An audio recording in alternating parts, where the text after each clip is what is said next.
જીવલેણ ખાડાએ વધુ એકનો જીવ લીધો છે। વલસાડના પારડી નજીક ખાડાને લીધે બાઇક ચાલકનું મોત થયું। વલસાડના પારડી નજીક હાઈવે પર બાઇક ચાલકનું મોત થયું છે। ખાડાના લીધે પડી ગયેલા યુવક પર ટ્રક ચડી ગયો।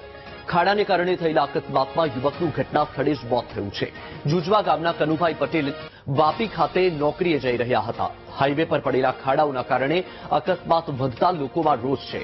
હાઈવે ઓથોરિટી કે જવાબદાર એજન્સીઓ સામે તાત્કાલિક કાર્યવાહી કરવા માટે લોકોની ઉગ્ર માંગ છે।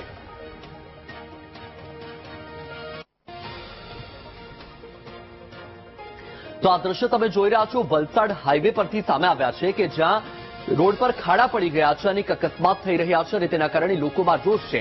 ત્યારે પારડી નજીક હાઈવે પર એક બાઇક ચાલકનું મોત થયું છે। ખાડાના લીધે આ યુવક પડી ગયો અને તેની ઉપર ટ્રક ચડી ગયો। તો અકસ્માતમાં યુવકનો જીવ ગયો છે। કોણ જવાબદારી લેશે એક સૌથી મોટો સવાલ છે, કારણ કે હાઈવે ઓથોરિટી અને જે જવાબદાર એજન્સીઓ છે રસ્તાનું કોઈ સમારકામ નથી કરવામાં આવી રહ્યું। તેમની સામે તાત્કાલિક કાર્યવાહી કરવામાં આવે તેવી લોકોની ઉગ્ર માંગ છે। રાજકોટ જેતપુર હાઈવેની કામગીરીને લઈને કોંગ્રેસનો વિરોધ। હાઈવે પર લેવામાં આવતો ટોલ ન વસૂલવા માટે કોંગ્રેસની માંગ છે। રોડ નહીં તો ટોલ નહીં સૂત્રોચ્ચાર સાથે વિરોધ કર્યો। હાથમાં અને માથામાં પાટા પહેરીને કોંગ્રેસે અનોખો વિરોધ કર્યો। કોંગ્રેસ રાજકોટ કલેક્ટર કચેરીનો ઘેરાવ પણ કરશે। ઘણા સમયથી ચાલી રહ્યું છે રાજકોટ જેતપુર હાઈવેનું કામ, ત્યારે અહીંથી પસાર થતા વાહન ચાલકો પરેશાન થઈ રહ્યા છે।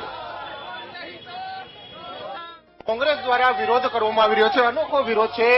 રોડ રસ્તાને લઈને વિરોધ છે। શું કહેશો રોહિતભાઈ, જે રીતના વિરોધ અનોખો વિરોધ છે? રાજકોટ જેતપુર 6 લેન હાઈવેની જે નિર્માણ કામગીરી ચાલુ છે, 1200 કરોડનો પ્રોજેક્ટ, 67 કિલોમીટરનો કામગીરી ચાલુ છે, હજી 20 કિલોમીટરની કામગીરી। વૈકલ્પિક માર્ગની જે આ લોકોએ વ્યવસ્થા કરી તેમાં 3-3 ફૂટના ખાડાઓ છે। દરરોજ કલાકોનો ટ્રાફિક જામ, એમ્બ્યુલન્સો ફસાય। દર વર્ષે એક ટોલ પ્લાઝાની 150 કરોડ આવક, તો તમે સામાન્ય વાહન ચાલકોને તમે સામાન્ય રોડ નથી આપી શકતા। ખૂબ જ દુઃખદ શરમ છે। પાટીદાર સમાજનું આસ્થાનું કેન્દ્ર ખોડલધામ, વીરપુર જલારામ બાપા વિશ્વવિખ્યાત મંદિરો, હજારો ભાવિકો દર્શનાર્થે જાય તો એમને તકલીફ પડે છે। ખૂબ જ શરમજનક બાબતો છે કે અમારે માતાજી ગોમટા હોય, અહીંથી દર્શન કરવા જતા હોય તો ગાડી આવે, એટલા ખાડા ખાબડા હોય, ગારો થઈ ગયો, રસ્તા બંધ હોય, 2 કલાક અમે પોતા વળતા આવતા, કોઈ સાફ સફાઈ નથી, ખાડામાં પાણી ભરેલા છે, હાઈવે ઉપર બધે કામ હાલે છે। 2 કલાક એમાં બગડે આવવા જવામાં, ઓલું 1 કલાકમાં અમે પહોંચતા હોય, 2 કલાક પહોંચે છે। એટલે અમે આ ગાડી અમારી સ્લીપ થાય, શું કરવાનું? આમાં અમને પાટા પીડી આવે છે, સરકાર ધ્યાન દેતી નથી, આ પબ્લિક હેરાન થવાનું આવે છે। ટોલ ચાલુ માંગે છે, રસ્તા સારા બનાવતા નથી। રાજકોટ થી જે સોમનાથ અને પોરબંદર જતો જે નેશનલ હાઈવે છે કે જે મરામત થઈ રહ્યો છે, ગોકળ ગતિએ જેનું કામ થઈ રહ્યું છે, કે જે ભ્રષ્ટાચારથી ખદખદતા આ રસ્તા ઉપર થી ભારતીય જનતા પાર્ટીના ઘણા ધારાસભ્યશ્રીઓ, આગેવાનો અને મંત્રીઓ પણ નીકળે છે, તો શું એ લોકોને આ રોડ છે એ દેખાતો નથી? આ રોડ એવો છે કે જે રાજકોટ થી તમે જાશો જોશો કે જે જેતપુર જે છે, જલારામ બાપાના જે વીરપુર જવું હોય કે પછી દ્વાદશ જ્યોતિર્લિંગ એવા સોમનાથ જવું હોય કે મહાત્મા ગાંધીજીની જન્મભૂમિ પોરબંદરમાં જે લોકો જાય છે એ આ રસ્તે જ જાય છે।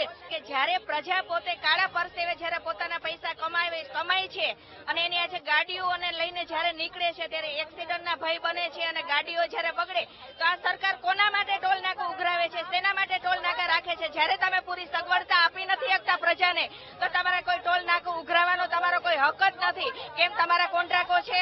તમારા કોન્ટ્રાક્ટની સાથે તમે મળેલા છો? રાજકોટની જનતા અને સમગ્ર સૌરાષ્ટ્રની જનતા જે રસ્તાથી પરેશાન છે, અનેકવાર કોંગ્રેસના અમારા કાર્યકરો દ્વારા રજૂઆતો પણ થઈ, પણ તંત્રના પેટનું પાણી નથી હલતું। ત્યારે આજે સમગ્ર સૌરાષ્ટ્રના લોકોને પડતી મુશ્કેલી માટે કલેક્ટર કચેરીનો ઘેરાવ કરી અને જે રસ્તો ખરાબ છે એ દરમિયાન ટોલ બંધ કરવો એ માંગ સાથે આજે કોંગ્રેસના આગેવાનો કલેક્ટર કચેરીએ જવાના છે। રોડ જે નેશનલ ઓથોરિટી છે, હાઈવે ઓથોરિટી, તેને રજૂઆત કરી છતાં આનું નિરાકરણ ના આવતા હવે કોંગ્રેસના નેતાઓ છે તે મેદાને આવ્યા છે અને જિલ્લા કલેક્ટર કચેરીનો ઘેરાવ કરવા માટે હાલ જે કાર્યક્રમ છે તે આપી રહ્યા છે। કેમેરામેન નિશિત ગઢિયા સાથે ભાવેશ ચંદ્રપા, વીટીવી ન્યૂઝ, રાજકોટ। અમદાવાદના પૂર્વ વિસ્તારના રસ્તાઓની ખસ્તા હાલત। વરસાદના લીધે નિકોલ વિસ્તારના રસ્તાઓ ખાડાગ્રસ્ત થયા। અસંખ્ય ખાડાઓથી ઘેરાયેલા રોડમાંથી પસાર થવું મુશ્કેલ બન્યું છે। રોડ પરથી રોજ નીકળતા વાહન ચાલકો ત્રાહિમામ પોકારી ઉઠ્યા। બાપા સીતારામ ચોક અને ગોપાલ ચોક નજીકના રસ્તાઓની દુર્ગત હાલત છે। ખાડાઓના લીધે કમરનો દુખાવો થાય છે. સ્થાનિકો આ ફરિયાદ કરી રહ્યા છે. બાળકોને શાળાએ લેવા મૂકવામાં પણ તકલીફ પડે છે. ખાડાગ્રસ્ત રોડમાંથી નીકળતા વાહનોને પણ નુકસાન થાય છે. ખાડાઓને લઈને તંત્ર સામે સ્થાનિકો ભ્રષ્ટાચારના આરોપ કરી રહ્યા છે. કમરનો દુખાવો થઈ જાય છે. છોકરાઓને કેવી રીતે અમે સ્કૂલે પહોંચાડી છે અમારું મન જાણે છે. એમાં ગોપાલ ચોક તો અતિશય પાણી ભરેલું હોય છે. ચોમાસામાં કોઈ ધ્યાન આપતા નથી. અત્યારે તો ખરાબમાં ખરાબ સ્થિતિ છે. અમારી કાયમ બાઈનો તો લેડીઝનો કમરનો દુખાવો મળતો નથી. એવું નથી કે જ્યાં સારો રોડ હોય કે જ્યાં ખાડા ખડિયાવાળો રોડ ના હોય. એટલો લોકો ટેક્સ ભરવા છતાંય કોર્પોરેશન વાળા કમાય છે, નેતા કમાય છે, ખબર નથી પડતી કોઈ કમાય નહીં. સાહેબ, એક ગાડીનું મેન્ટેનન્સ ગણો અને લોકોના દવાખાના ભરાય છે અને કમર બધે તૂટી ગયેલી છે, બધે પ્રોબ્લેમ છે. બાકી આ ગવર્મેન્ટ આવી રીતે હાલે, લોકોના ટેક્સ લઈ લેવા છે પણ કશું કામ કરવું નથી. આ રોડની પરિસ્થિતિ આખી પબ્લિક દરેક હેરાન છે. બેદરકારી હિસાબે અમારે અહીંયા ગોપાલ ચોક 4 રસ્તા ઉપર બહુ સખત ટ્રાફિક થાય છે અને ખાડા બહુ પડ્યા છે. વરસાદના પાણી ભરેલા હોય ત્યારે એમાં હેરાનગતિ બહુ થાય છે, બરાબર, અને પડે છે અને વાગે છે બી. એટલે અમે આમાં રિક્વેસ્ટ કરી છે પણ કોઈ ધ્યાન આપતું નથી, બરાબર. એટલે આનું વહેલી તકે ચુકાદો આવે એવું નમ્ર વિનંતી. સ્થિતિ છે, ગટર ખુલ્લા હોય, ગાડી ફસાઈ જાય, ખાડા ખાચા બહુ છે બધા રસ્તા. બહુ અમે હું ટીચિંગમાં જોબ કરું છું. રોજ સવારે જવું હોય તોય તકલીફ, આવીએ તોય તકલીફ. બહુ તો વાત જ પૂછોમાં.